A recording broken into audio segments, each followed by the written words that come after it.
everyone, welcome in. Today, we're diving into a case that really shook the music world, the murder of rapper Young Dolph. And this isn't just another true crime story. This one, well, it cuts deep. It does. It really does. And it hit Memphis particularly hard. I mean, Young Dolph, he wasn't just a rapper. He was an institution there. Right. And the articles you send over, they paint that picture, like this is a guy massively successful, but still so connected to his community, giving back all the time. Exactly. He never forgot where he came from, and that's what made his death even more tragic. It happened in such an ordinary place. Make a Lotus homemade butter cookies, right? Yeah. I mean, talk about a gut punch. You're telling me it was like the air got sucked out of Memphis that day. Everyone was on edge, looking for answers, for someone to blame. And the setting, like you said, it just makes the whole thing even more surreal. This wasn't some nightclub, some after party. It was a place people go for a taste of home, for a sense of normalcy. And it showed that this could happen to anyone, anywhere. That vulnerability, it really resonated with people. It did. And as we dig into this case, there's this whole other layer, this alleged beef between Young Dolph's label, People Root Empire, and Yo Gotti's collective music group. Yeah, the CMG, right. You can't talk about this case without talking about that rivalry. It was there, in the background, adding fuel to the fire. Because it wasn't just some industry thing. It played out in their music, their videos, even on social media. Definitely. It was like a constant back and forth. Yeah. And it's a reminder of how these things, these rivalries, they can spiral out of control. It's like we've seen this story before, right? The echoes of Tupac and Biggie are definitely there. Absolutely. It's that dark side of the music industry where the lines between art and reality get blurred. And sometimes the consequences, while they're irreversible. They are. And as we get into the actual trial, the evidence, the testimonies, we'll see how these tensions might have contributed to this tragedy. Okay, so we've got this backdrop, right? The beef, the personalities, the stakes. But let's get into the trial, because this is where things get really, really interesting. Yeah, this is where it all comes to a head. Exactly. We've got Justin Johnson. He's the one on trial, accused of actually pulling the trigger. Then there's Cornelius Smith, the other shooter, and he becomes this, incredibly important witness for the prosecution. Right. You've got Hernandez Govan as well, the alleged mastermind behind it all. Yeah. It's like something you'd see on TV, But these stakes, they're all too real. And Cornelius Smith's testimony, well, that becomes a real turning point in the case. Oh, I bet. To have someone facing charges themselves not only confess, but also point the finger at Johnson. And even implicate Anthony Big Joke Mims, Yo Gotti's brother, as the one who orchestrated the whole thing. Whoa, okay, so that's huge right there in the courtroom. It was a bombshell. No one saw that coming. What do you think was going through the jury's minds hearing all of that? I can only imagine. It had to have had a huge impact. And then, on top of that, you have this detail about the payment, that Smith was only paid $800 out of a promised $100,000, $800 for taking someone's life. It's a drop in the bucket. It's hard to even wrap your head around that. It really speaks to this whole other world, this underbelly of the music industry where life seems to have such little value. Yeah, it's a chilling thought.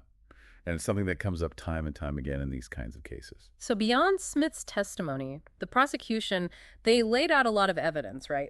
Cell phone records, security footage. They even had witnesses who linked Johnson to the getaway car. Right. It's like they were putting together this puzzle piece by piece for the jury. And you can't forget about those images the police released, that Bays Pro Shop hat. Oh, yeah, the ones the suspect was wearing in the footage. That became a really important detail. Because the prosecution argued that Johnson had been seen wearing a similar hat. Exactly. It was another piece of the puzzle, another link in the chain. Although, didn't the defense argue that the evidence, a lot of it was circumstantial? Yeah, they said just because someone owns a similar hat doesn't make them a killer.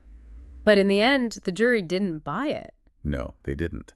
They deliberated for less than 4 hours before reaching a verdict. 4 hours for a murder trial. That's incredibly fast. That really goes to show you how strong the prosecution's case was. It seems like all those puzzle pieces really did come together to tell a story that ended in tragedy. It's heady stuff. When you really think about it, you hear those words, guilty verdict, and there's this feeling of, okay, justice has been served, let's move on. But then you realize that Young Dolph is gone. A life was cut short. And a community is left picking up the pieces. It's a loss that goes beyond just one person, Young Dolph's death, this whole trial, it forces us to confront some hard truths about the world, especially the world he was a part of, the music industry.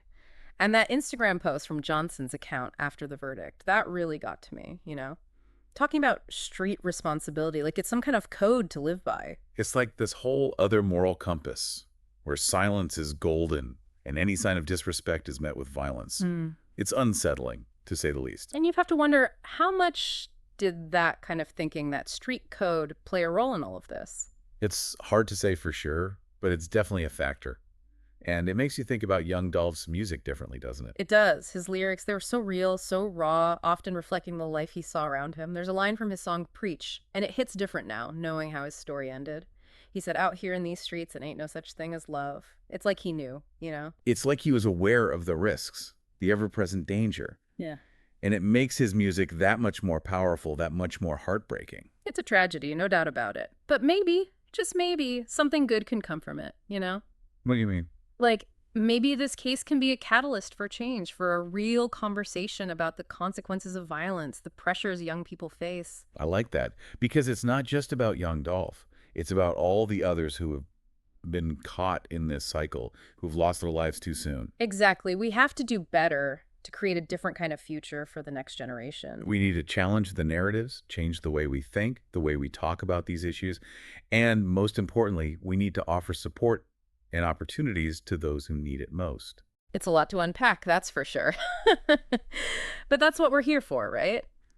To dive deep, to ask the tough questions, to hopefully spark some change. It's about starting a conversation, and more importantly, continuing that conversation long after this episode is over. And on that note, a huge thank you to you for lending your expertise to this incredibly complex case, and to our listener for sharing these articles and taking this deep dive with us.